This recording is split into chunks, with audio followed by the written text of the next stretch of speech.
And now joining us as advertised, as promised, the youngest member of the cast of Derek, Holli Dempsey, who plays Vicky.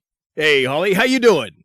I'm good, thank you. I like that. The youngest in the cast. It's not hard, but no. Now, as the youngest person on the cast, do you get treated any differently from the other actors? No, not at all actually. And I have done in a few jobs before, and you sort of wonder if that is because I look a lot younger than I am, I think. But no, actually, since day one, it's been we're all there to do a job, and my character's a lot younger than I am, but we see her growing, so that's really nice.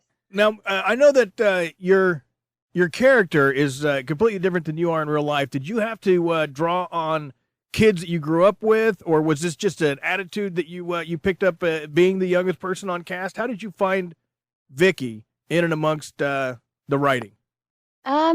Well, I come from London originally, and brought up pretty working class, and I go to a normal state school and all the rest of it. So I guess people around me who we didn't go to Eton, we haven't trained, we've just gone to normal state schools and stuff. And I think growing up with that, it gives you a hard edge, and it makes you a bit streetwise and all the rest of it. And I think all those things would definitely come out in Vicky. And I'm quite a lot different. I've just never wanted to be put into a box like a chav or any other kind of box you could put me in.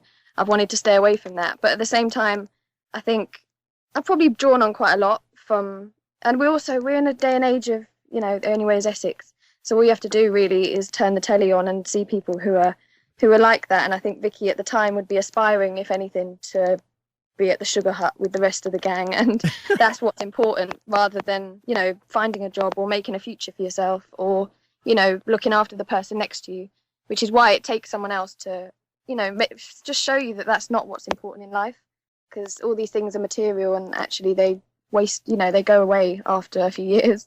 And what's left is your personality and your kindness, I think. And it's definitely, I've never really thought of it as strongly as since I've been part of Derek, because it really just brings it home and makes you realise that is what's important, no matter what you look like.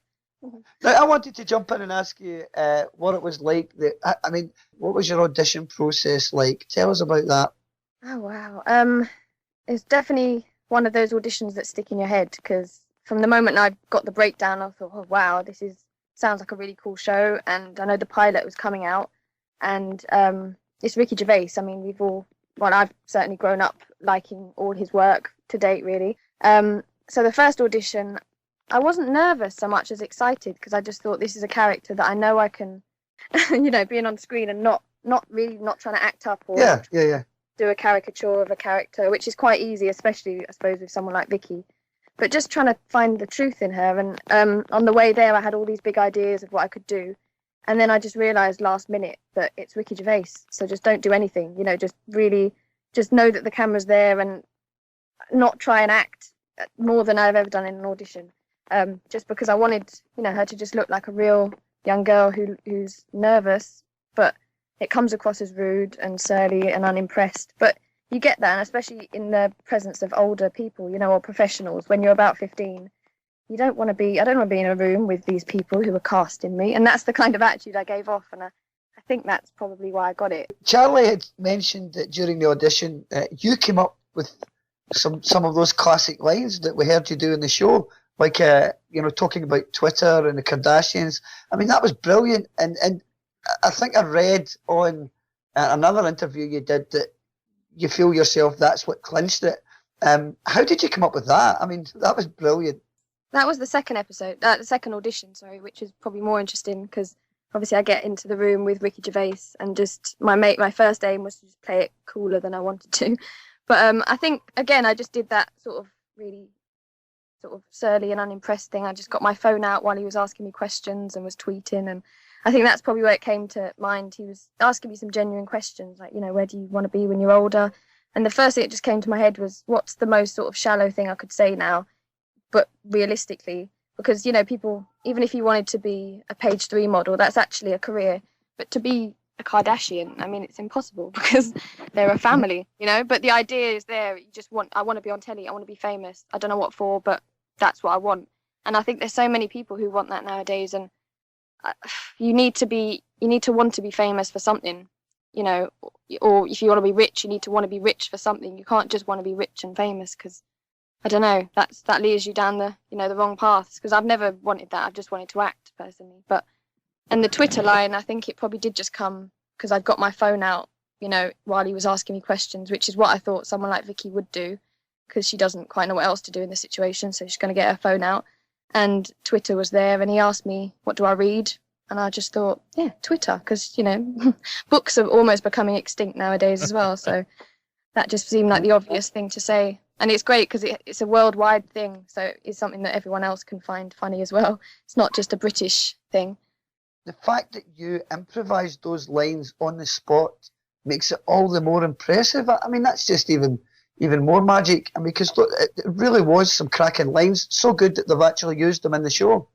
Yeah, no, I know. I think that's what made me know I had the job, because Ricky Gervais, after, I think it was the Kardashian line where he just stood up and said, right, that's enough, that's enough. He was cracking up in the way that we all know, that laugh when you hear it, you know you're onto something good, I think. And yeah, he told me to write those lines down and remember them. And I think that's when I thought, oh, I hope he's not just going to take my lines and cast someone else. But he didn't. So I was thankful for that.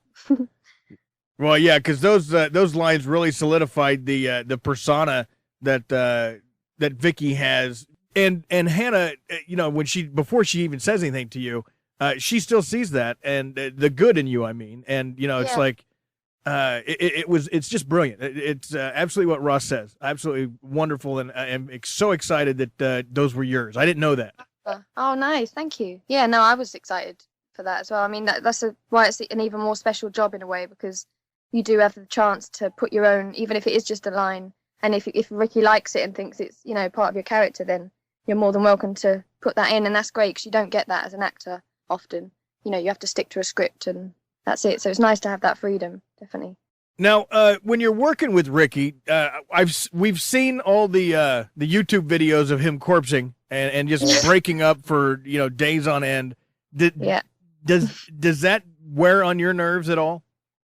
No, not at all. It's weird, because I think I've never been on a job. I don't think many people have been on a job where one person does it so much, probably without getting fired, I suppose. I don't know, because he's in charge, and it really does work, because by the end of the day, everyone's still got a smile on their face, and we've done the work, and we all feel good. And I think, you know, that's why I guess it works, because it doesn't take away from the time. I think I'm always conscious not to try and out-laugh him or anything, because it's not my place to do that. So as an actress, I've always tried not to corpse. So working with him, it's interesting to see that actually it works for him, you know, and it gets us through the day. And once you've got a scene once, I think he wants to try it maybe again. But once you've got it, I think he doesn't want to overrun it or over-rehearse it. So, and you know you're doing something right when you hear him laughing. So exactly. Yeah. Now, were you a fan of Idiot Abroad before you got into working on Derek? I loved the idea of it, because I don't have Sky. I've only I think I saw one episode and thought this is genius, but I couldn't keep up with it. But then, so working with Karl, I just thought, yeah, this is amazing, and I could just imagine him in all these far-flung countries. He plays Dougie in the show. Carol's first time acting. Did he ask you any advice? Oh, no. No, I'm going to start telling people, because that's one of the first questions people ask me when I say I've done Derek. What's Karl like?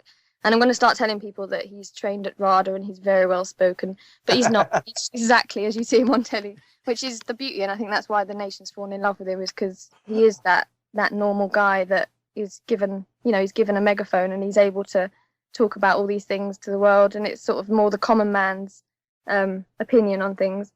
But no, he was lovely, just so down to earth and normal, and I, because I didn't know as much about him as I do now, I was asking him questions and stuff. But he really is. He said he was just doing a favour for Ricky, really. And I thought, oh bloody hell, wish we could all think, you know, that nonchalant about it. But I think it's great. He is just so sort of down to earth, and he plays that janitor really, really believably, and he's just great. It's perfect. It's a no-brainer to put him in there. I see Karl's character as every working class man ever, because you look at him and, you know, all he wants to do is his job and have his life. And then when everybody else is messing it up, like When the council comes by, not to give anything away, I'm just gonna say that part. But when the council come by and he has a little talking to him, all of that stuff is exactly the way we all feel. But 90% of us are just too scared to ever stand up and go, you know what,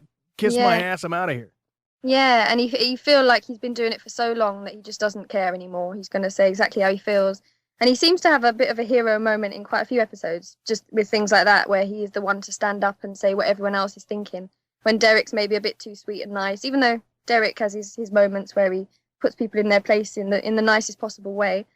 But yeah, you need a Dougie as well, just to be able to spout that Exactly. and say what everyone else is thinking, definitely. Yeah, I couldn't agree with you more.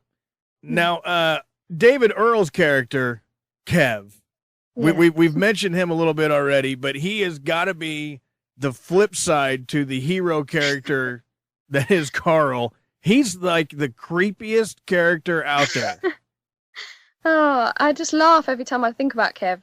He's definitely one of my favourite characters out of the series, and I know a lot of people would disagree with me just because I suppose it's so easy to just see his rude and it's hard to see a nice side to him. But I think that's the whole point of it, is to just show that even people who are this, foul or this, he's not actually hurting anyone else, and there's a reason. Basically, it's like when someone's bitchy to you or not very nice to you. At first you can think, oh, they don't like me or it's something about me, but then you can look at them and just think, why are they like that? Why are they bitter? Why are they upset? And it's probably within them. And I think Kev's like that. He's obviously been through a lot. You can only imagine, I think. And yeah, he comes across as quite, I've always said you can smell him through the television. That's what he looks like. He looks like he stinks. Oh, but yeah, exactly. In real life. But I think that's great. I love that when you've got such a strong character and sitting in a room with him in rehearsals and he just does something. Because David in real life is the sweetest guy. I have to say that before I carry on. He's so lovely and funny and sweet and humble. But then as soon as he turns into Kev, he does something, and it's just incredible to see him change from David to Kev. And that's why I think it's so genius, really. I've heard that, David doesn't, when he gets into character, that's it. He flips that switch and all of a sudden he's Kev, and smelling him through the TV. Oh my God, that's a perfect thing. You watch Derek and you're like, ooh, that guy, I bet he smells exactly what I'm thinking about. Exactly. That's why Smell-O-Vision never took off. Kev came along. I wouldn't want it. Oh, that's crazy. Yeah. Well, Holli, I want to thank you so much for joining us today. Netflix, September 12th, going to have the first season for the Americas. It's wonderful, and I highly recommend everybody go out to see it, not just because I said so, but because it's that good. Yeah, no, I agree, and I've been saying that to people. It's nothing to do with me being in it, but if I wasn't in it, I'd be glued to the screen anyway, because it's such a special series, I think, and the points that Ricky are trying to make are so simple.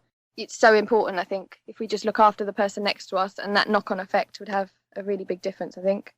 Oh, absolutely. Episode 6, that just makes me cry like a girl. Oh, well, you're not the only one. I said that to Ricky. It's something that he's done. He's made it cool for big men to cry. So that's another... That's exactly right. No, it's good because you're not the only one. You're not alone. Well, that's good. All right, Holli, thank you so much for joining us today. Godspeed in this next season, as well as whatever else comes to you in your acting career. I think it's fantastic. Oh, thank you. Thank you for having me on. Thanks again. You've been brilliant. Thanks a lot. All right. Thank you. Cheers. Thanks a lot. Thanks Bye. a lot, Holli. We appreciate it.